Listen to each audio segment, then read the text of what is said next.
보물이 뭔지, 보물을 땅에다 쌓아둔다는 게 뭔지, 왜 땅에다 쌓아두지 말라고 하시는지, 그러면 보물을 하늘에다 쌓는다는 건 뭔지. 그런데 공통된 게 나와요. 예수님은 우리에게 보물을 땅에 쌓아두지 말라, 하늘에 쌓아두라 그랬죠. 그런데 이 두 내용 전혀 상반된 내용 같은데 두 문장 안에 공통된 단어가 나옵니다. 그게 뭐냐? 본문을 줄을 꺼놓으세요. 자, 19절 보면 이렇게 시작되죠. 너희를 위하여, 줄을 꺼놓으세요. 자, 사람들이 보물을 땅에 쌓아두는 이유가 뭐예요? 너희를 위하여. 그러니까 자신을 위해서 쌓아두는 거죠. 그죠? 사람들이 보물을 땅에 쌓으려는 이유가 자신을 위해서 그렇게 쌓는 거구나. 그런데 우리 주님이 뭐라 그래요? 보물을 하늘에 쌓아두래요. 그런데 그 앞에도 똑같은 내용이 나와요. 뭐라고 말합니까? 20절. 오직 너희를 위하여. 주님은 보물을 하늘에 쌓아두는 것도 무엇 때문이래요? 너희를 위해서라고 그래요. 너희를 위해서. 우리는 어떤 게 우리를 위하는 길이라고 생각했어요? 보물을 땅에 쌓아두는 게 우리를 위한 길이라고 생각하고 살아왔어요. 그죠? 그래서 그것에 열심을 내고요. 그런데 주님은 우리에게 뭐라 그래요? 너희를 위해서 정말 뭔가를 하고 싶고 정말 너희를 위해서 유익한 길이 뭔지 내가 너에게 알려줄게. 그게 뭐래요? 보물을 땅에 쌓지 말고 하늘에 쌓으라는 거예요. 그러면 여기서 말하는 보물은 뭐겠어요? 1차적으로는 물질이겠죠. 돈이에요. 왜냐하면 문자 그대로 한다면 보물은 뭐냐? 사람들이 가장 귀하게 여기고 가장 좋아하는 거지. 그죠? 아마 우리 여기 있는 자매인분님들에게, 우리 권사님들에게 가장 귀한 부분이 뭘까? 이런 뭐 다이아몬드 뭐 이렇게 나오겠죠. 그죠? 보석. 아마 다들 안 가지고 계실 거라고 생각하는데 만약 권사님들에게 뭐 다이아몬드 막 입담하는 게 있다면 아마 잠 제대로 못 잘 거예요. 그죠? 그리고 그것을 가장 귀하게 여길 거예요. 사람들이 일반적으로 가장 귀하게 여기는 보물이 뭡니까? 돈이에요. 돈. 이게 모든 뭐 보석이든 다 아울러서 돈이죠. 그죠? 물론 어떤 사람에게는 돈이 아닐 수도 있어요. 어떤 사람은 별로 돈에 관심이 없는 사람도 있을 수 있어요. 돈보다 더 중요하게 여기고 더 보물같이 여기는 게 있겠죠. 예를 들면 명성이라든지 권력이라든지 인기 이런 것을 가장 귀하게 여기는 사람도 있을 수 있습니다. 어떤 사람은 자신의 어떤 여러 가지 아름다운 외모들, 그죠? 어쨌거나 여기서 말하는 보물은 뭐냐? 이 세상에서 나에게 기쁨을 주고 나를 행복하게 만들어준다고 우리가 믿고 간절하게 추구하는 것들을 말합니다. 대부분 돈이기 때문에 여기서는 돈으로 대표해서 얘기하는 거예요. 꼭 돈만을 말하는 게 아니라 보편적으로 사람들이 가장 보물처럼 여기는 게 돈이기 때문에 주님은 보물, 즉 돈을 예로 들어서 설명하는 것입니다. 아마 거의 대부분 저도 그렇지만 돈을 가장 귀한 보물로 여길 거예요.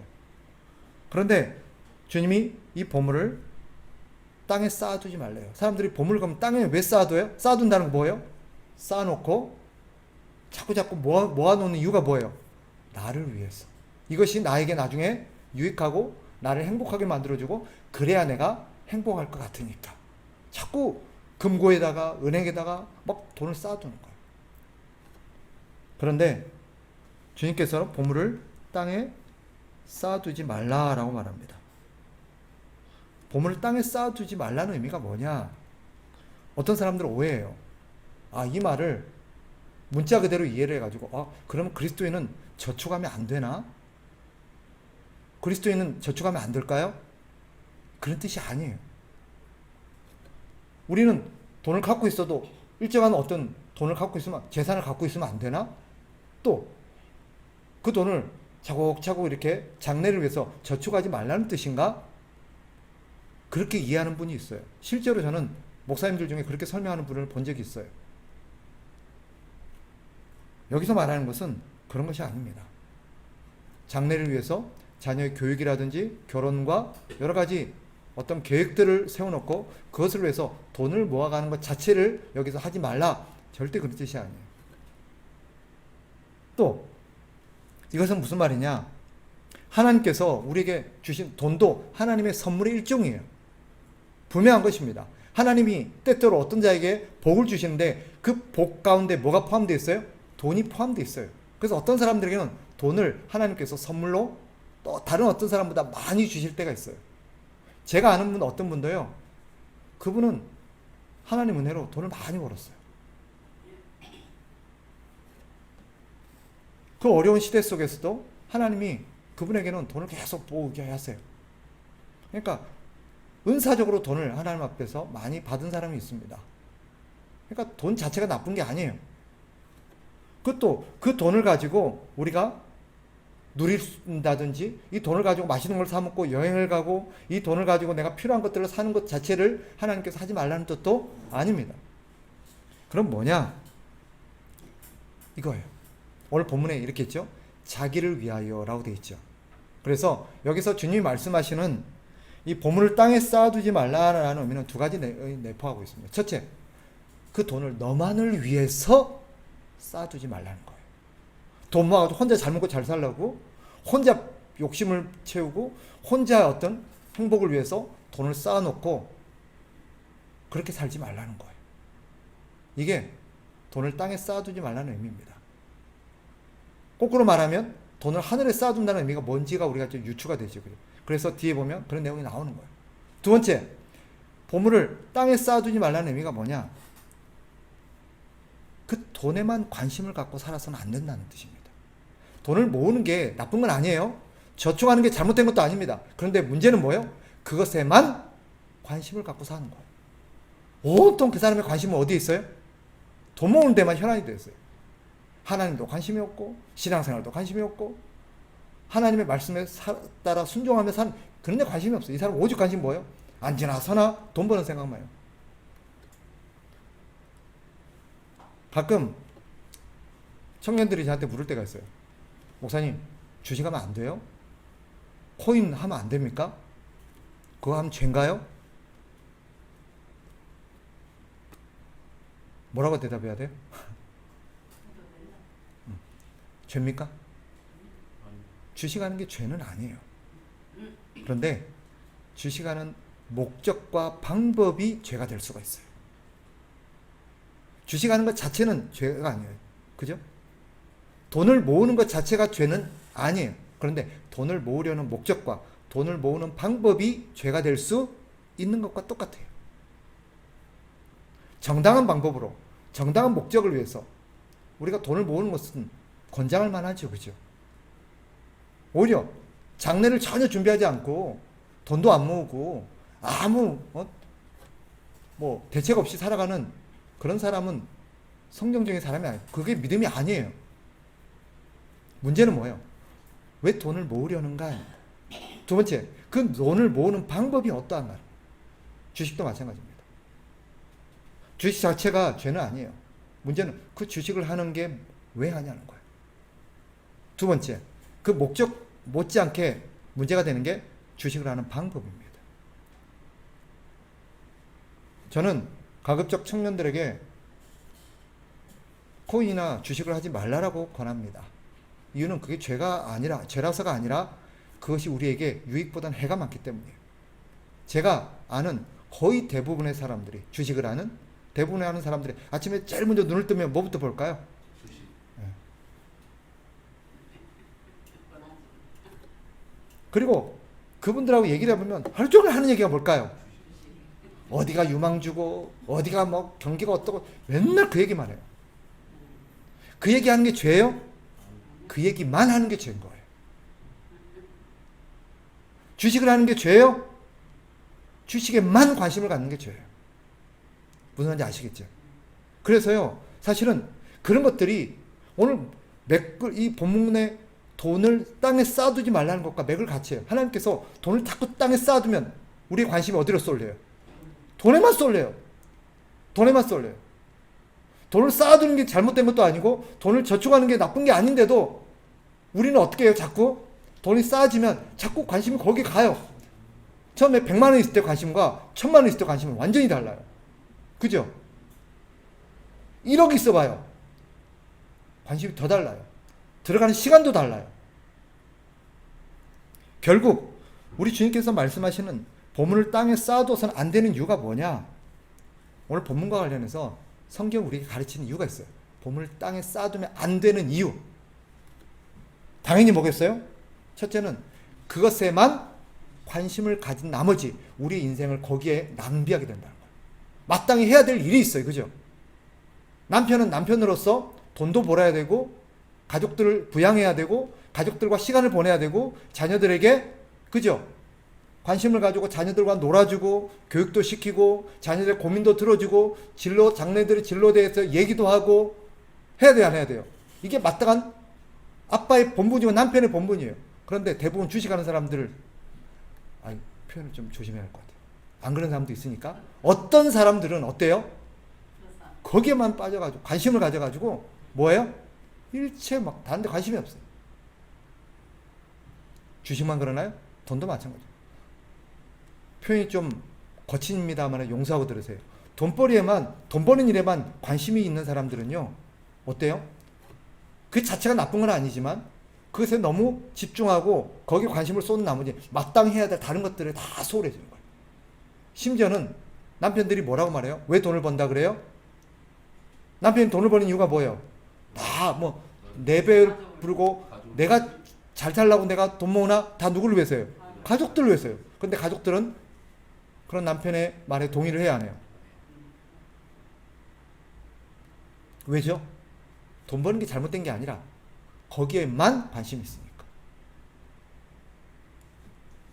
그래서 우리가 마땅히 관심을 갖고 마땅히 해야 될 의무들을 소홀하게 만들고 우리의 인생, 하나님께서 우리를 그러라고 우리 이 땅에 태어나게 하신 것도 아니고 그러라고 이 땅에 살게 하신 것도 아닌데 마땅히 하나님께서 우리에게 기대하시고 명령하신 우리의 소명들이라는 게 있어요. 각자.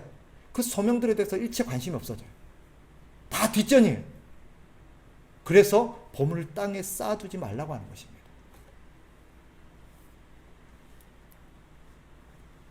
두 번째로 결국 이것은 우리 신앙생활에 치명적인 해를 끼칩니다.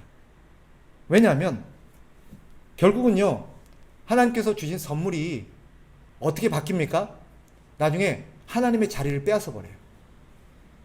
하나님의 자리를 빼앗아 버려요. 마치 뭐 같아요? 자, 남편이 결혼을 했어요. 결혼하면 이제 예쁜 아내, 그죠? 예쁜 자식들이 태어나면 이제 이 가족들을 내가 행복하게 먹여 살리고 이들을 행복하게 해주고 이들을 위해서 내가 돈을 벌어서 부양해야겠다라는 마음으로 아주 그렇죠. 멋지고 아름다운 목적을 가지고 직장에 취업을 해서 일을 합니다. 그런데 시간이 지나서 자꾸 어떻게 바뀌어요? 가족을 위해서 직장에 갔던 사람이 이제 나중에 직장을 위해서 가족이 존재하는 걸로 바뀌어버려요. 돈 버는 목적이 가족이 아니라 돈 자체가 목적이 돼버려요. 그죠? 가족이 제일 소중하고 가족을 위해서 모든 걸 해야 되는데 나중에 돈을 위해서 모든 게 하는 거예요. 심지어 가족마저도 돈 벌기 위해서 희생하래요. 이해하래요. 뭐예요? 가족의 자리를 돈이 차지해버리는 거예요. 신앙생활도 똑같아요.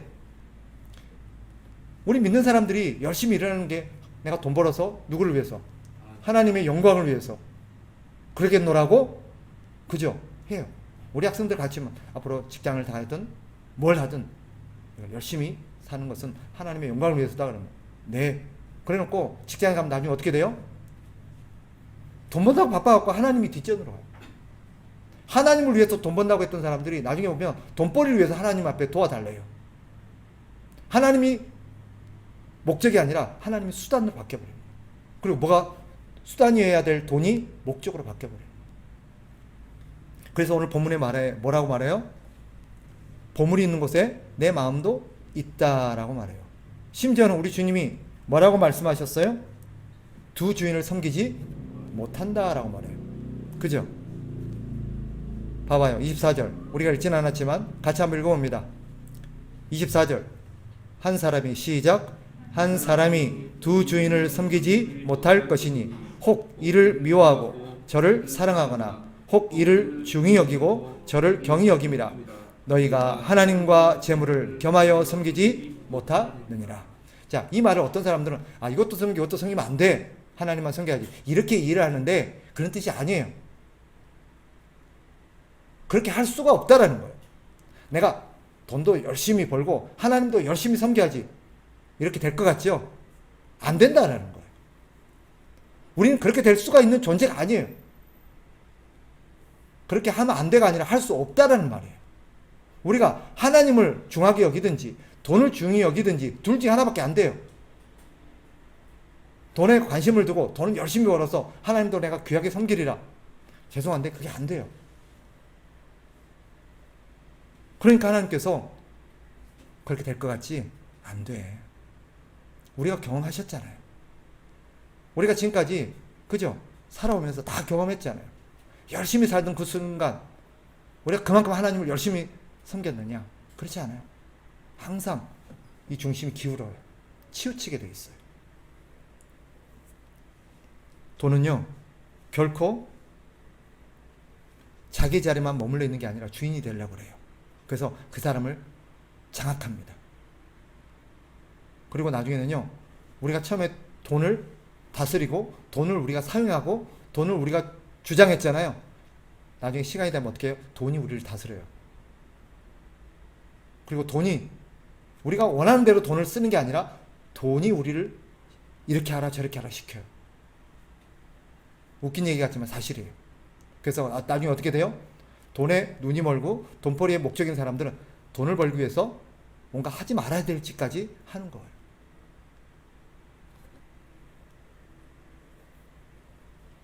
그래서 성경이 그토록 우리에게 두 주인을 섬길 수 없다. 물질을 사랑하면 안 된다. 돈이 일만하게 뿌리가 된다. 라고 강조하는 이유가 거기 있습니다. 돈이 죄라, 돈이 악하다는 뜻이 아니에요. 악의 뿌리가 될 수 있다는 거예요. 돈 때문에 우리가 죄를 지을 수 있고 악한 길로 갈 수 있다는 것입니다. 그래서 성경은 우리에게 경고하는 거예요. 그러니 우리 주님은 우리에게 뭐 하래요? 너희를 위해서 결국 그것이 너희를 위한 것 같지만 결국 그것이 너희를 망쳐. 너희를 불행하게 만들어. 라고 말하는 거예요. 진정 너희를 행복하게 만들고 너희를 위한 길은 뭐냐? 돈을 어디에 쌓아두는 길이다? 하늘에 쌓아두는 거다라는 거예요. 그러면 보물을 하늘에 쌓아둔다는 건 뭐냐? 어떻게 배우셨어요? 우리가 보통 돈을 하늘에 쌓아둔다 하면 뭘 생각해요? 헌금 열심히 하는 거지, 그죠? 헌금 열심히, 교회다가 헌금 열심히 하고 그런 것을 보물을 하늘에 쌓아둔 거다라고 생각해요. 오해입니다. 그런 걸 수도 있지만 아닐 수도 있어요. 헌금을 많이 내는 것이 반드시 돈을 하늘에 쌓아두는 것만은 아닐 수 있습니다. 그러면 그 의미가 뭐냐? 거기다 써놓으셔도 좋아요. 이 의미가 보물을 하늘에 쌓아둔다는 것을 바울이 디모데 전서 6장 17절에서 19절에서 아주 잘 설명해 놨어요. 디모데 전서 6장 17절부터 19절 한 목소리로 우리 같이 한번 읽어봅시다. 시작. 네가 이 세대에서 부한 자들을 명하여 마음을 높이지 말고 정함이 없는 재물에 소망을 두지 말고 오직 우리에게 모든 것을 후히 주사 누리게 하시는 하나님께 두며 선을 행하고 선한 사업을 많이 하고 나누어 주기를 좋아하며 너그러운 자가 되게 하라. 이것이 장래에 자기를 위하여 좋은 터를 쌓아 참된 생명을 취하는 것이니라. 아멘. 자, 정리해보면 이게 보물을 하늘에 쌓아둔다는 가장 성경에서 잘 설명해 놓은 표현이에요. 보물을 하늘에 쌓아둔다는 건 뭐예요? 첫째는 뭐냐? 이 보물이, 이 모든 좋은 것이 하나님으로부터 온 것이고 하나님의 선물이라는 것을 항상 기억하고 돈이 아니라 하나님을 의지하고 살아라는 거예요. 우리가 돈이 있어야 먹고 살고 돈이 있어야 장래가 보장되고 돈이 있어야 행복하다라는 그런 마음 때문에 돈이 없으면 염려하고 걱정하는 거예요. 그런데 하나님 뭐라고 그래요? 그 돈을 주신 분이 하나님이야. 너희가 지금 열심히 수고하고 땀 흘려서 돈 버는 것 같지? 아니야. 하나님이 니네 먹여 살리려고 그 생계수단을 통해서 하나님이 너희들에게 공급하시는 하나님의 선물이라는 거 잊지 말라는 거예요. 너희가 그 직장을 잃더라도 너희가 하나님의 말씀을 따라 산다 할지라도 절대 굶지 않아. 하나님이 너희를 책임지셔 라고 말하는 거예요. 그 믿음으로 사는 거예요. 그 믿음을 가지고 그러면 돈을 어떻게 하는 거예요? 선한 일을 하고 다른 사람을 돕고 생명을 살리는 일에 쓰라는 거예요. 그 방법 중에 하나가 헌금일 수도 있어요. 그러나 헌금만이 그것을 말하는 건 아니에요. 내가 하나님을 위해서 선한 일을 위해서 돈을 쓰고 다른 사람을 돕고 가난한 자들에게 나누어주고 베풀어주고 그들을 돌봐주고 그래서 그들을 살리고 그죠? 그래서 그들이 하나님의 은혜를 깨닫게 하고 그들을 하나님께로 인도하고 그런 삶을 위해서 사용하는 것이 돈을 하늘에 쌓아두는 것이다 라고 말하는 것입니다. 왜 우리는 보물을 하늘에 쌓아줘야 되느냐? 오늘 본문에 따르면 그래야 그 돈은요 결국 우리에게 있는 돈들은 우리가 쌓아두면 그대로 있을 것 같은데 성경은 뭐라 그래요? 좀이나 동록이 다 그것들을 갉아 먹어버린다. 결국 우리가 아무리 돈을 움켜쥐고 꽉 쥐고 있으려 해도 어디론가 돈은 다 빠져나가는 거예요. 없어진다는, 언젠가 다 없어진다는 거예요. 내 의지와는 상관없이. 그죠? 우리가 그걸 살면서 경험하잖아요. 이래서 돈이 날리고 저래서 돈이 날리고 저래서 돈이 빠져나가고 저래서 빠져나가고 아무리 수고하고 해도 밑빠진 독에 물 붓듯이 돈은 나가요. 그렇게 돈을 허비할 게 아니라 그 돈에 소망 없는 돈에다 소망을 둘 게 아니라 하나님께 소망을 두고 우리는 하나님을 의지하고 돈을 선한 일에 사용하라는 것입니다. 그것이 우리에게 복이 된대요. 결국 하나님께서 그렇게 쌓은 것에 대해서 다 갚아주신다는 것입니다. 하나님이 다 갚아주신다.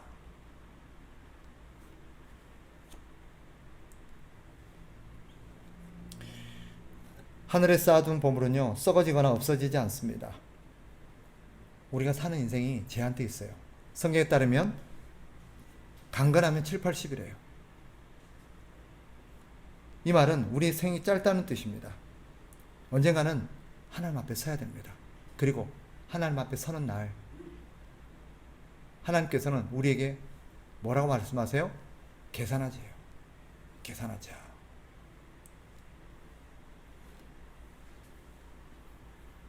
그래서 하나님이 주신 것을 어떻게 사용했는지 우리에게 분명히 하나님께서 계산할 날이 온다는 것입니다. 그때 우리가 하나님의 선한 뜻을 따라서 그 보물을 선한 곳에 쓰고 하나님의 뜻을 따라서 하나님을 위해서 그 보물을 사용한다면 하나님께서 결국 내가 준 것을 잘 썼구나. 그리고 그를 칭찬하고 그에게 복을 주신다는 거예요. 그에게 상급을 주신다라고 말합니다. 이게 성경에 가르치는 거예요. 그러니까 보물을 땅에 쌓아두면 그것이 우리를 장래를 보장하고 행복하게 해줄 것 같지만 그렇지 않습니다. 결국 우리는 하나님 앞에 서게 될 것이고 하나님 앞에 서는 날 우리는 그 돈에 대해서 분명히 세문하게 될 것입니다. 여러분 스티브 잡스라고 아세요? 아이폰을 만든 아주 세계적인 인물이죠. 한때 전 세계에서 가장 부자였던 사람이기도 합니다. 2011년 췌장암으로 이 세상을 떠나기 전까지 그런 세계 최고의 부자였습니다. 그리고 가장 유명하고 명성 있는 사람이었고 모든 사람이 스티브 잡스를 아주 존경했죠. 아이폰이란 우리 어른들은 잘 안 사용하는데 젊은 사람들이 쓰는 아이폰 그리고 스마트폰의 원조가 이 스티브 잡스라고 할 수 있습니다. 그 사람이 2011년 췌장암으로 죽어가면서 병상에서 마지막 썼던 글이 한 가지 있습니다. 이 글이 좀 생각하게 이 사람이 예수 믿는 사람이 아닙니다. 그런데도 이 사람이 죽어가면서 자신의 인생을 회고하면서 썼던 짤막한 글이 있어서 여러분이 좀 읽어드릴게요. 들어보세요. 나는 사업에서 성공의 최정점에 도달했었다. 다른 사람들 눈에는 내 삶이 성공의 전형으로 보일 것이다. 그러나 나는 이를 떠나서는 기쁨이라고 거의 느끼지 못한다. 결과적으로 부라는 것이 내게는 그저 익숙한 삶의 일부일 뿐이다. 지금 이 순간에 병석에 누워 나의 지난 삶을 회상해보면 내가 그토록 자랑스럽게 여겼던 주위의 갈채와 막대한 부는 임박한 죽음 앞에서 그 빛을 잃었고 그 의미도 다 상실했다. 어두운 방 안에서 생명보조장치에서 나오는 푸른 빛을 물끄러미 바라보며 낮게 웅웅거리는 그 그 기계 소리를 듣고 있노라면 죽음의 사자의 숨길이 점점 가까이 다가오는 것을 느낀다. 이제야 깨닫는 것은 평생 굶지 않을 정도의 부만 축적되면 더 이상 돈 버는 일과 상관없는 다른 일에 관심을 가졌어야 한다는 사실이다. 내용이 더 있는데 시간상 제가 이 정도로 하겠습니다. 솔로몬도 그랬죠. 성경에 인류 역사상 가장 부자였던 사람 한 사람을 꼽으라면 당연 솔로몬이에요. 성경이 말하죠. 그 이전에도 그 이후에도 없을 인류 최고의 부자요, 가장 지혜로운 왕이고 가장 유명한 사람이죠. 그죠? 그런데 솔로몬도 인생의 마지막에 썼다고 알려진 전도서에는 뭐라고 되어 있어요? 헛되고 헛되더라는 거예요. 내가 안 가져본 게 없고 안 해본 게 없고 그죠? 다 해봤는데 헛되더라는 거예요. 그러면 질문을 바꿔야 돼요. 솔로몬이 왜 그렇게 이런 걸 저걸 다 해봤을까요? 거기 나와 있어요. 그것이 나에게 낙을 주고 즉 행복과 기쁨을 줄 것 같아서 그것을 추구했는데 결국 아니더라는 거예요. 끝에 가서 뭐라 그래요? 하나님을 경외하고 하나님의 뜻에 순종하며 사는 것이 지혜더라. 그게 옳은 길이더라. 라고 말합니다. 하나님 말씀이 다 맞더라. 라는 뜻이에요. 말씀을 정리할게요. 성경은 우리에게 보물을 땅에 쌓아주지 말라. 보물을 하늘에 쌓아두라 그러죠. 그런데 사실 우리가 생각하는 보물과 성경이 말하는 보물이 좀 달라요. 성경이 말하는 진짜 보물은 뭘까요? 예수님이에요. 예수님이 진짜 보물이에요. 세상의 모든 좋은 선물이 누구 때문에 우리한테 오는 거예요? 예수님 때문에 오기 때문이에요. 여러분이 가장 귀하게 여기는 그게 무엇이든 간에 그것이 여러분에게 주어진 것은 예수님 때문이라는 것을 잊어서는 안 됩니다. 결과적으로 예수님 때문에 우리가 복을 받는 거예요.